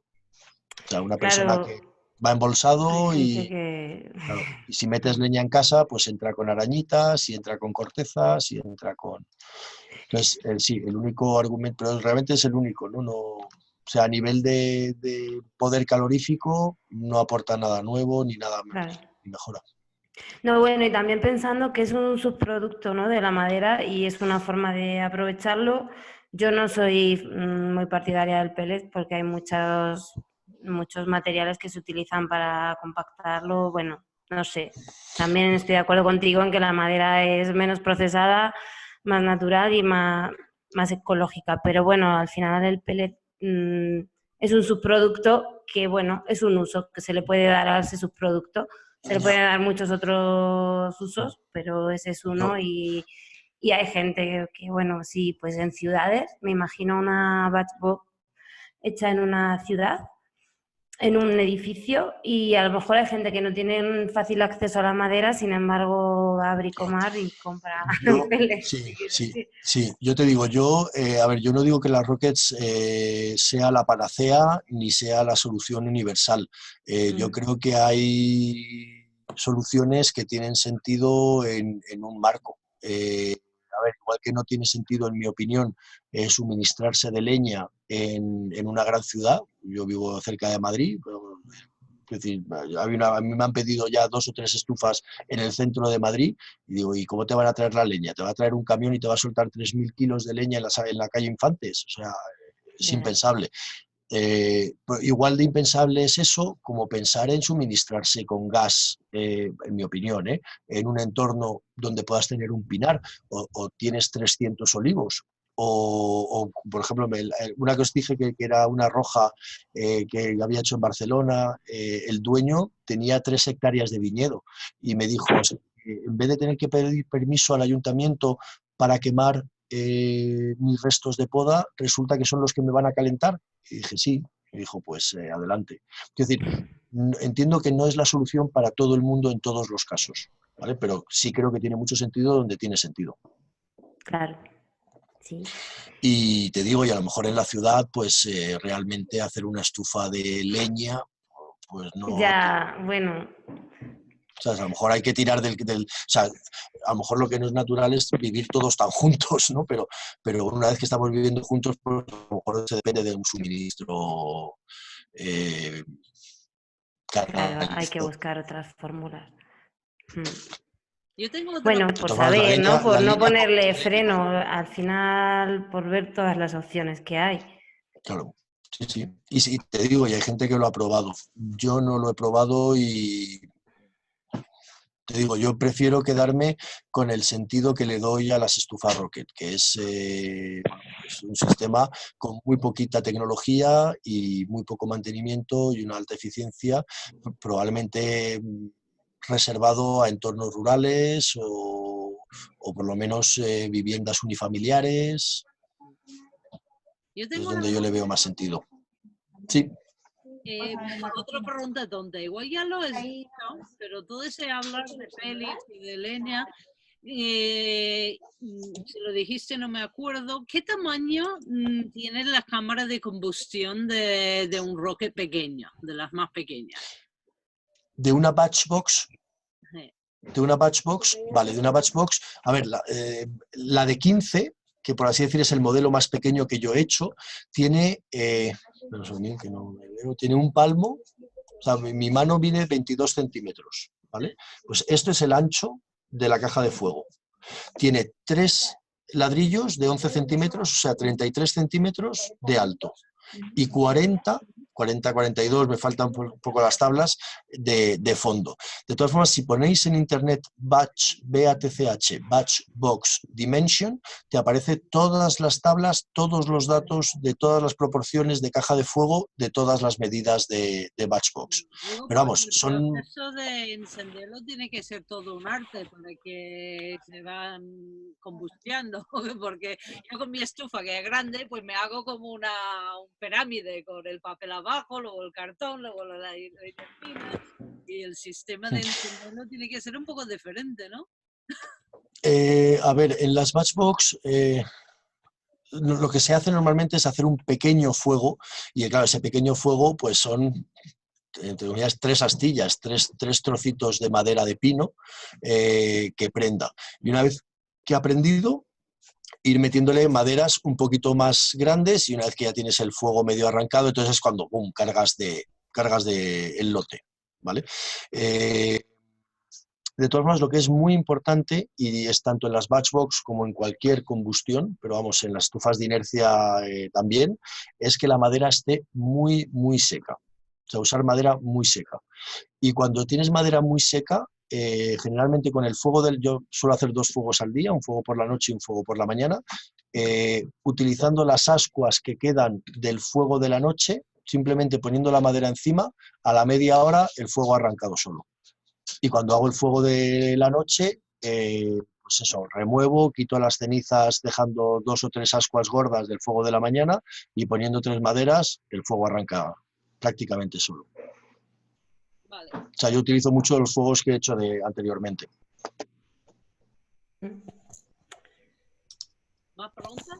Luego, la otra pregunta que tengo, a lo mejor es un jaleo de pregunta, pero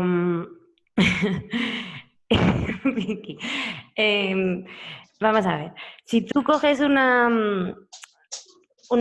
haces una estufa mucho más grande de lo que tu casa necesita, ¿vale? Sobredimensionas, porque sabes que tu casa pues necesita una potencia de calefacción muy baja, como son las casas de paja.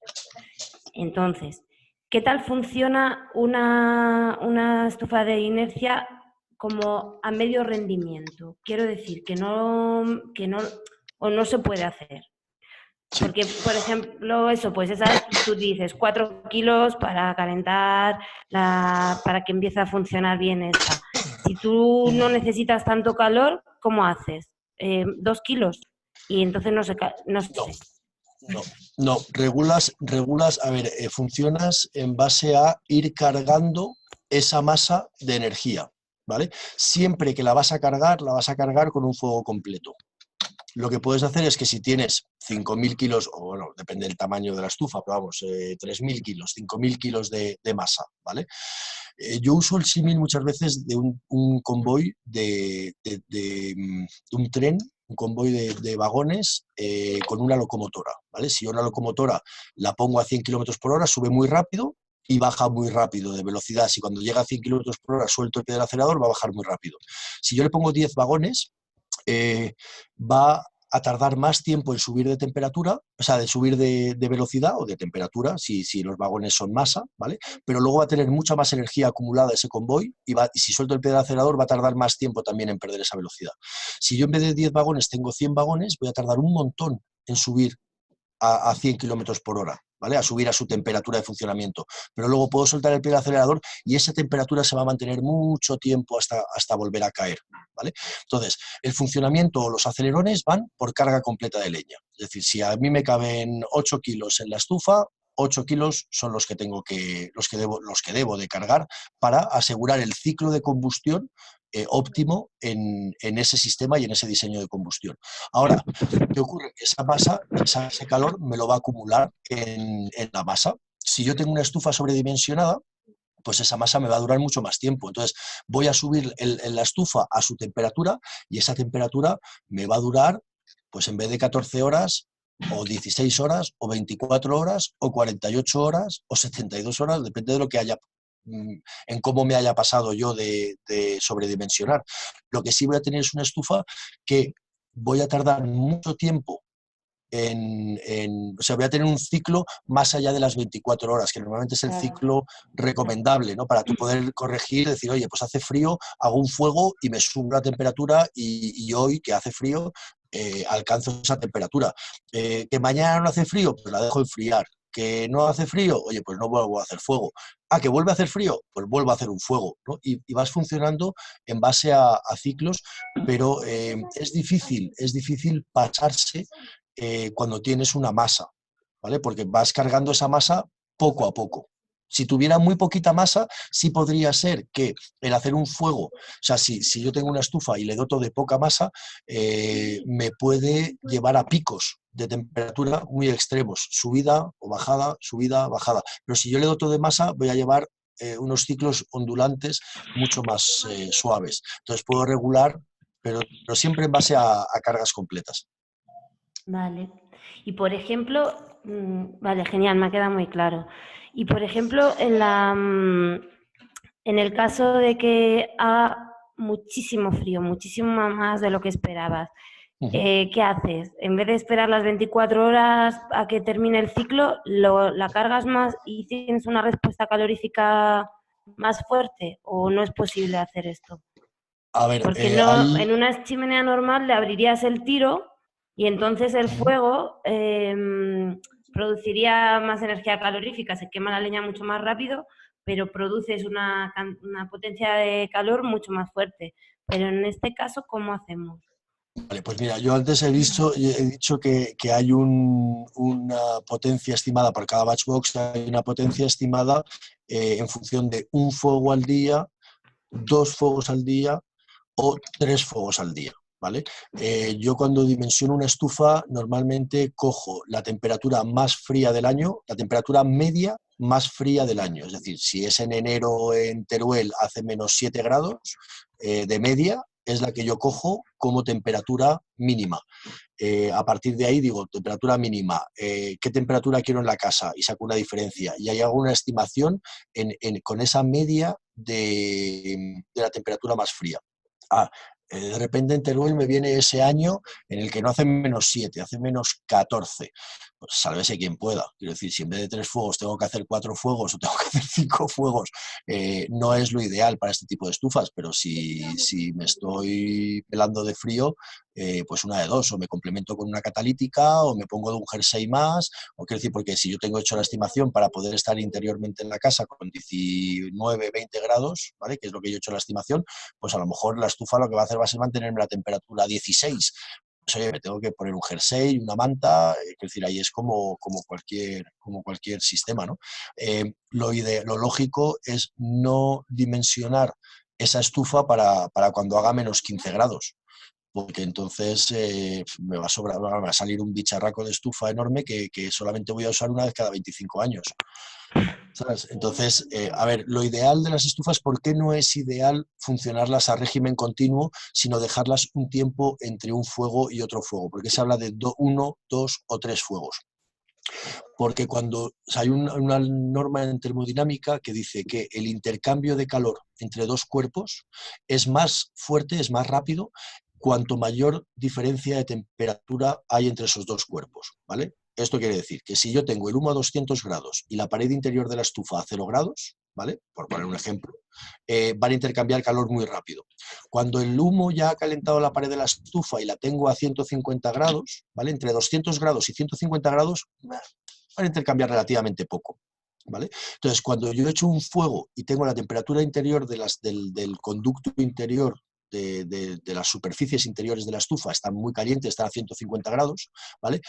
Yo puedo seguir pasando humo a 200 grados, pero el humo va a salir al exterior casi a 200 grados, va a haber cedido muy poco calor a esa pared porque está muy caliente, ¿vale? Claro, vale. Tengo que dejar un tiempo para que esa pared se enfríe, para que el hecho de volver a pasar humo a 200 grados vuelva a generar un intercambio de calor con esa pared, ¿vale? Entonces, lo ideal no es funcionar a régimen continuo. Por más que al final quiera funcionar a régimen continuo, no me va a dar más energía, no me va a producir más. Sí me puede reventar la caja de fuego, porque puede sobrecalentar la caja de fuego y puede dañar la estufa. Y tampoco sirve tenerla a medio funcionamiento. De eso de que tenemos la costumbre de, bueno, échale un tronquito y que vaya tirando, tampoco funciona. Necesita que haya una muy alta temperatura del humo y una baja temperatura de la pared, para que haya una gran cesión de temperatura y en cuanto se ha apagado la combustión, cerrar la estufa, cerrar las tomas de aire y dejar que ese calor que está dentro ya de la pared interior de la estufa vaya llenando toda la masa. Y cuando ya haya pasado 1 hora, 2 horas, 3 horas, puedo volver a hacer un fuego. O sea, si tú me dices, ¿puedo hacerle un cuarto fuego al día? Sí, un cuarto fuego sí, ¿vale? Pero tenerla funcionando de continuo no le aporta mayor interés. Vale, pues yo ya he acabado. ¿Ya?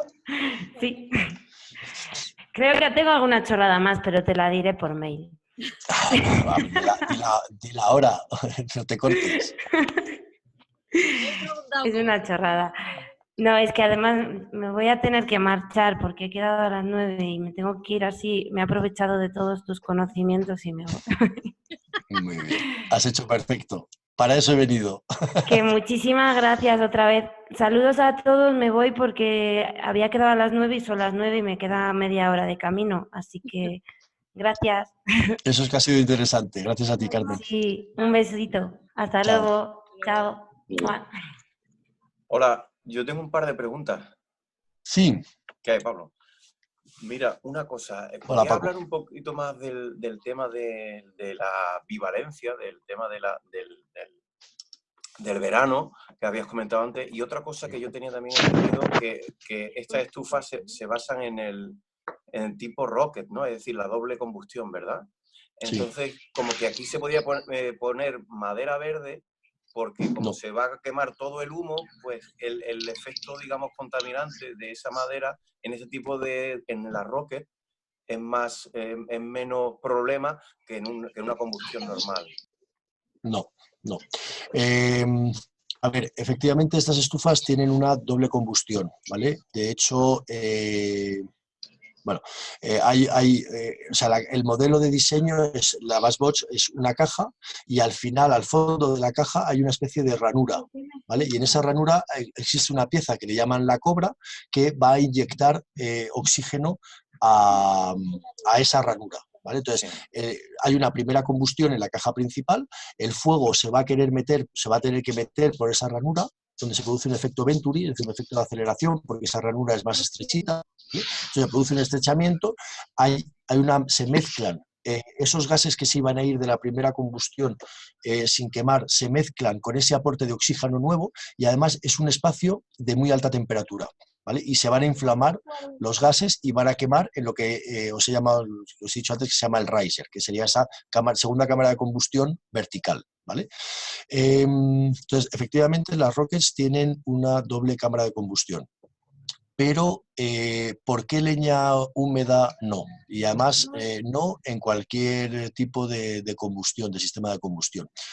Porque lo que quema no es, por así decir, no es la madera, ¿vale? Son los gases que se emiten, que emite o que libera la madera cuando coge temperatura, ¿vale? Para que esa madera coja temperatura, como decía antes, lo primero que tiene que hacer es soltar toda su agua, porque si no, todo el calor va a ir a evaporar el agua que tiene incluida la madera, ¿vale? Entonces, no va a conseguir, por más que esté generando calorías y que esté generando combustión, esa combustión va a ser no para subir la temperatura, sino para evaporar el agua, ¿vale? Entonces vamos a tener una combustión a muy baja temperatura y es no lo he dicho en la charla, pero vamos, o sea, el elemento principal de una buena combustión es que se mezclen bien los gases combustibles con los comburentes, que sería el oxígeno, y que el marco, el entorno, sea de alta temperatura. Cuanto mayor sea esa temperatura en la que se produce la combustión, mayor es la eficiencia de la combustión.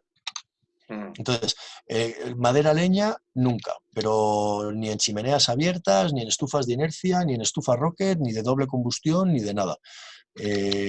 No, siempre seca. Vital, ¿eh? Vale. ¿Y lo de la Además, que bivalencia? Perdón, ¿y lo de la...?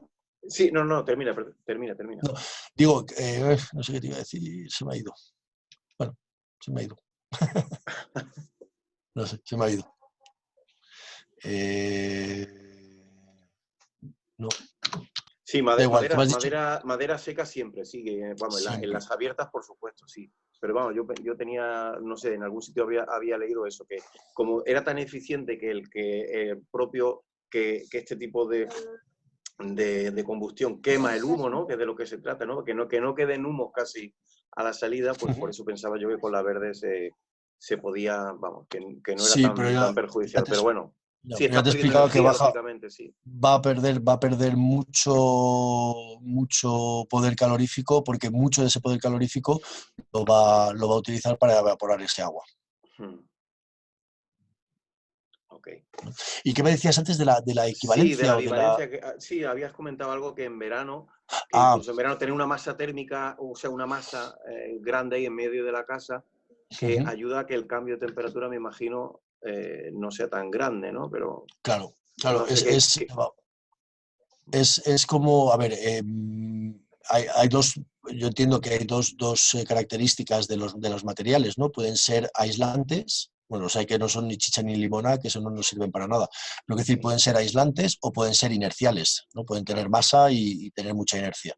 Entonces, por ejemplo, si queremos tener una fresquera, ¿qué tenemos que hacer? Tenemos que tener un elemento de masa en un sitio donde no le dé el sol en ningún momento, ¿no? Una habitación enterrada al norte, o sea, una habitación enterrada o una habitación al norte protegida de los rayos solares. Eso es lo que nos va a dar una masa fresca, ¿vale? O una pared de adobe con una sombra que en verano no nos dé el sol, y entonces esa pared de adobes nos va a generar una masa y va a ser una masa fresca. Pues esta estufa, que son 4.000 kilos, lo que pueden pesar, 3.000, 4.000 kilos de masa dentro de casa donde no les vaya a dar el sol, evidentemente es un elemento de frescor. ¿Sabes? Cuando la tienes caliente por dentro, porque la estás calentando por dentro, pues lógicamente es una masa caliente, como una masa a la que le hubiera estado dando el sol todo el día, pues eso es lo que tenemos. Pero si no le ha estado dando el sol, o si no la has tenido encendida, pues realmente es por lo mismo que se revocan las casas de paja, claro, con barro, ¿no? Y con elementos de masa en el interior, y te recomiendan a lo mejor hacer las divisiones internas con adobes o poner piedra, ¿no? Para generar mucha masa, mucha masa, es decir, cierta cantidad de masa, que tampoco debe ser excesiva, porque si no, es decir, las casas, los caseríos del País Vasco, que son todos de piedra, es imposible calentar toda esa inercia, toda esa masa. ¿Vale? Por eso, al final, tener una cantidad de masa, pero controlada o limitada, sí nos permite calentarla y utilizar su regulación. Sí, interesante. Y además sí que es cierto que si tú abres los tiros dentro de una estufa, probablemente te saque o sea, hay una circulación. O sea, si tú la tienes abierta, por ejemplo, por la noche y haces una corriente de aire, te puede ir refrescando. Incluso esa masa te la puede ir refrescando. Pero eso ya son a demostrar. Pero vamos, en cualquier Claro. caso, tener 4.000 kilos de masa dentro de tu casa es un anticíclico. Si lo puedes calentar en invierno y no se calienta en verano, es un anticíclico. Ujú. Muy bien, muchas gracias. Nada. Pues, ¿hay alguna pregunta más antes de cerrar? Que ya vamos un poco más de hora y media. Bueno. Pues nada, si nadie tiene más preguntas, Pues nada más. cerrar. Muchas gracias, De Pablo. todas formas, bueno, yo sí, con tu permiso, Ricky, dejo mi web, que es estufasrocket.es, y si alguien tiene cualquier consulta, ya sea ahora de este grupo de gente o ya sea luego en el vídeo, lo que sea, tienen cualquier duda o cualquier pregunta, encantado de poder echar un cable. Pues sí, la verdad que transmites mucho pasión para este arte y eso se agradece mucho, que alguien está tan enamorado de lo que hace y La ya verdad que sí. por lo que es, ¿no? Así que ha sido un gusto Muchas gracias. tenerte aquí con nosotros. Muchas Bueno, gracias, Ricky. hasta la próxima. Chao. Hasta pronto. Hasta luego. Hasta Chao. luego. Un Chao saludo. a Adiós. todos.